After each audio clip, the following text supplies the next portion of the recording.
Hello guys, welcome back to another video. Now in today's video, we're going to be going briefly over the Man City game and then going in what needs to change in the future. Now, going over the City game quickly, we were lucky to lose 1-0. They had plenty of chances, luckily they didn't take them, and on another day it could easily have been 4-0.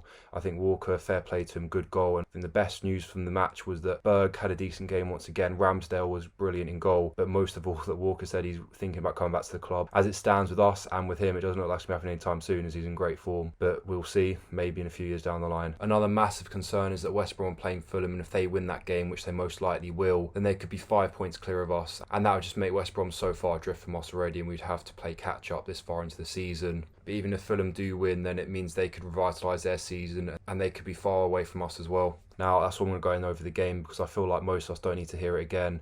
And if I do any more than that, it's going to give you a headache. So going over the back five system we have, which we've been famous for the last year, let's just sort of go over why I think it needs to change. So when it was at its peak and working at its greatest for us, we had to have 6 people which knew the system. The keeper had to know what he was doing. The back three had to know how to interchange with each other. And they also had to know the runs made between the overlapping centre-backs and the wing-backs. Now this season, we've got a new keeper. He's not as adjusted to the system. We've got our left centre-back, O'Connor, which is probably our key player the most for this system, who was out for the season. We've got wing-backs which are very low on confidence. Now, I think for the system to work as well, when we won the game, every player in that defence, including the keeper, had to have a 7 out of 10 performance. And we proved this year that with all those combinations combined, it's just no way is that going to be happening. I think when you combine all of that, that's just the defensive side of it. Offensively, because we have no creative midfielder, all the creativity comes from out wide, and it's between the overlapping centre-backs and the wing-backs to do that. Now, we've seen over the years that when we were playing in League One, we had a number 10, we had Duffy playing as the creative player as well. But understandably, because it's quite offensive in terms of having overlapping centre-backs, you do need cover. So as the years have gone on, we went to more defensive Duffy playing at home for us, to Dow playing as in his role away in the promotion season because he was more defensive as a player, to then last season where we had Norwood as our most creative player who was also sitting back. So we've seen the decline in the midfield over the years go from attacking to defensive. Now this year's proved why that's an ideal thing to do, because when we see that the wing backs and overlapping centre backs being completely taken out of the game, it means when the midfielder are on the ball, they have nothing to do with it because they only have 2 strikers to look for, and unless they're very pacey and they catch the defence off guard and they're onside, that's 3 factors you've got to take into account. On top of the fact they actually got to convert their chance, we're not going to score, and that's been the case. The only goal we've had from open play was a moment of brilliance from McGoldrick, which you're lucky because Arsenal were sleeping, they were 2-0 up and they were comfy and they were cruising. The other 2 goals are penalties. Look at the penalties that we scored. They were 2 penalties which we weren't even facing the goal when we won them. Robinson was facing away from goal and we were lucky that Mitrovic was silly enough to foul him, and for Fabinho's foul, we were lucky that it was given the penalty in the first place because you could argue it wasn't even deserved to be a penalty, on top of the fact that he was away from goal as well, McBurney once again. Alan Shearer went across it yesterday that the strikers must be absolutely ripping their hair out that they're not getting chances, and you can't blame them. People slagging off McBurney. What did he do wrong yesterday? He had nothing to do. All he did was nod on the headers. That's all he could have done, and that's all he did. And so in terms of chances, he didn't have a chance because we didn't create one. Because the midfield only have the strikers to aim for, there's nowhere on the wide areas for them to pass to. We know last season with Norwood, all he would do was ping out wide to Baldock or Stevens. He doesn't have the option anymore because they're being taken out of the game for numerous reasons. My tactical abilities can't tell you why enough, but one thing I've noticed is that wingers get further forward now and more dangerous, so that people like Baldock and Stevens are more concentrated on defending rather than attacking. That means that there's no way we can really have an outlet, because I think they're conscious of the fact that if they do overlap, they'll be exposed as a defence because there'll be wingers in space, and then that means that as they're defending, they can't attack, and that means that on the ball we have no options. By the time there's an option, someone's been taken off the ball. Simple as that. I think we've proven that the whole time this season why it doesn't work. I think the reason why this worked last season, because first of all, teams do try and work out tactically, but it's a bit different when it's first year in the league. You know, you can get away with it a bit more. I think the system was, you know, basically the back 5 defend as a unit, the 3 in midfield follow you quickly and come back to support you. You win the ball back, you counter attack, you get the goal 1-0 and you defend the lead. And that happened a lot last season, and we did it a lot last season. That's why we did well. As you can see, our goal scoring record was very poor, and if we didn't defend well, we would have lost. And that's what's happened this season. Nothing's really changed. It's just that we defended a lot worse and confidence is knocked on as well. And I think we've proven that unless every element is going for you, it's it's not going to work. And that's been the case because we've had injuries like every team does. We didn't get it last year, so we were very lucky with that. You can't rely on luck to save your season. It's an obvious thing to say, but it's true. Now, going on to Wilder, you know, he's a legend, obviously, a great manager. I don't think anyone else could have done so far what he's done for us in the time he's been given and the money's been given. But at the same time, he's got to look at himself as well. He said in the past, this overlapping system we play isn't forever. It was just to break down teams in League One, and then we continued in the Championship because it worked. So it's not his only tactic. He's also said that he's not shy of changing it. He's also said with a passion that he's not taking the top 6 games as a free hit, and that at the very least, he would never be happy with a passive 1-0 defeat. Now, I think we can all agree that those things have definitely happened this season, and especially the passive defeats in the last few games. I know we did score against Liverpool, but like I mentioned, I really do think it didn't tell the whole story. You know, we only had 3 shots on target, and then granted, Liverpool had the same as well, but they went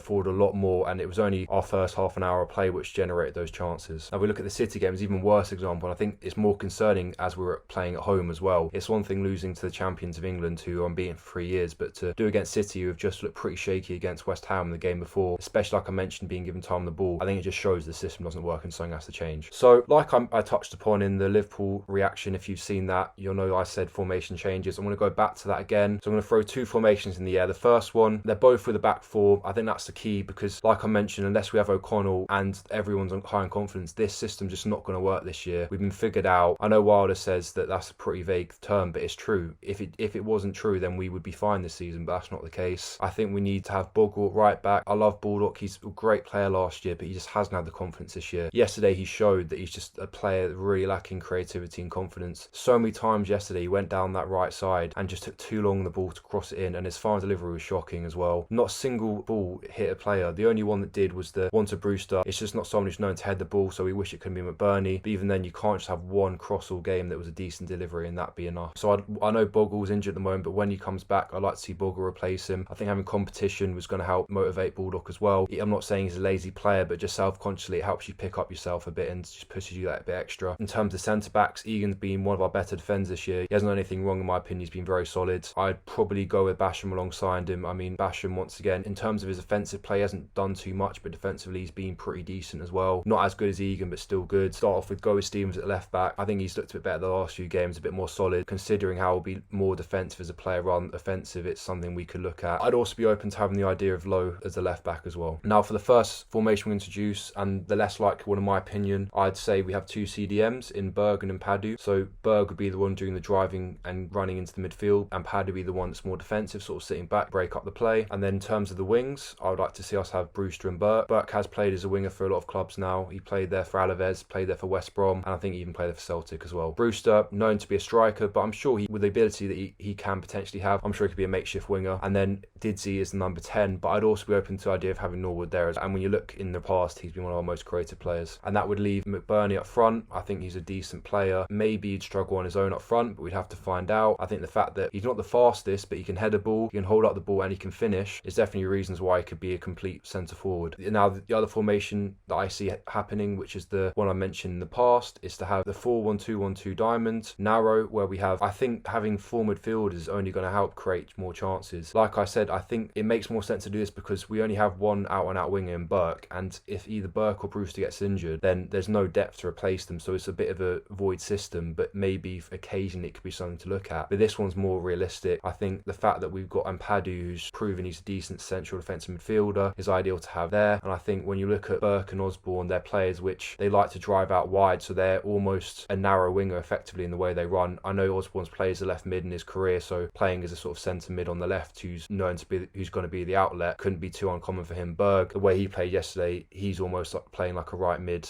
in the way he went forward as well. So I think going to having McGoldrick as the number 10 is ideal for this role. We need creativity. I think having McGoldrick as a striker is not ideal for creativity because it eliminates the idea of having 2 strikers because it moves us to a 4-5-1 effectively because he plays midfielder instead. And on top of that, we need a striker to replace him because we need goals, and if he's playing, he doesn't seem to score them. He played as number 10 against Arsenal when he came on and he scored straight away, so it shows if he's in a deeper position, maybe that's more ideal for him. He didn't do much yesterday, but when he was on the ball, he did something like many of our players didn't do. Found the pass to Lundstrom, who didn't do anything with it. I think having him between McBurney and Brewster is quite exciting for, I think, playing away from home. I'd like to see Burke and Brewster play because we give no service to McBurney, especially away from home, so he'd just be wasting his legs for the 90 minutes. And I think at least with Burke, although we don't give him service, he managed to run 90 minutes non-stop, winning everything, and he's given very little, but he makes a lot with it, and I think that's why he's an ideal away striker. I think one thing I defend Wilder with is that we have no fans. I think out of all the teams in the Premier League, we're the ones which rely on it the most, and that's been shown because our form has gone out the window since we haven't any fans in the stadium. I'm not saying we'd be in the top 6 if we had them, but I don't think we'd be on 1 point, to say the least, if we were. But it does show that something has to change, because I think the most concerning result, in my opinion, was actually the 1 point we gained against Fulham. The fact that they are relegation rivals, they're the only team that you thought on paper we could probably beat, and we didn't do that. We didn't even look like we could. We created chances for once, but I think that just shows how poor Fulham's defence is. We couldn't convert them, and I think we deserved to lose on the day. And like I mentioned, we were just lucky that Mitrovic did a rash challenge and we won a penalty, and that's the only way we're going to score this season as it continues. So I think if nothing changes, easily going down this season, I don't think anyone can really argue with that. I'd love to see someone's point to prove why we won't if we continue as we are. The only thing people could say is the fixtures we've been given, but the confidence is going down every time we lose. We're not going to get anything against Chelsea if we continue like we are, and who's to say we'll get anything against West Ham? You know, they're pushing every team all the way. They beat Leicester, they drew against Man City, which we didn't do, and they gave Liverpool a tough game, which in my opinion was a tougher game than we gave them. And I'd be interested to see what you guys think, but I just don't see us doing anything this season if we continue the way we are. We can't rely on a long ball to win games, especially when no one's there to win the flick-ons anyway, because McBurney won every header basically, and then once he stopped winning them, that was it, and we had no other plan B. And that's Wilder's job to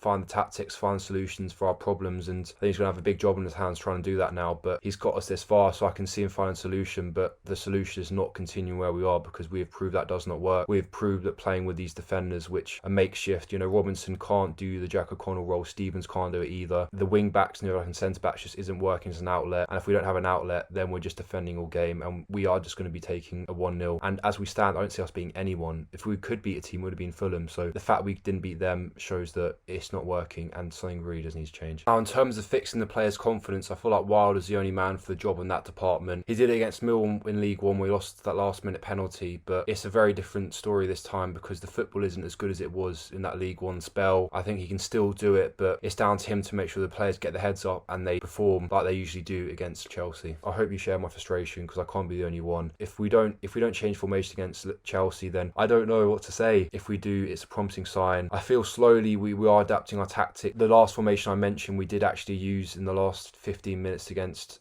both Liverpool and Man City, and it didn't work, but hopefully maybe with the whole game it would be a different story. I do think as well, though, confidence is a massive thing, and I don't know how it's going to change, because you'd think with 4 players in midfield we'd have enough creativity, but even when we had that, we were passing backwards. It's going to be a massive ask from Wilder, even if he does the right tactic, because at the end of the day all he does is bring them out onto the pitch. Once they're on the pitch playing with the ball, it's up to them to make a difference. So the players, in terms of what they're doing with the ball, they have to look at themselves as well. You know, I know they're low on confidence, but passing backwards is a massive no. We did it for the first time since Adkins that I can remember, where we passed the ball backwards yesterday, and it has to be going forward, and that's just down to confidence, not believing themselves. And hopefully Wilder this week can turn it around. And until next time, guys, up the blades, and let's hope for a better result next week.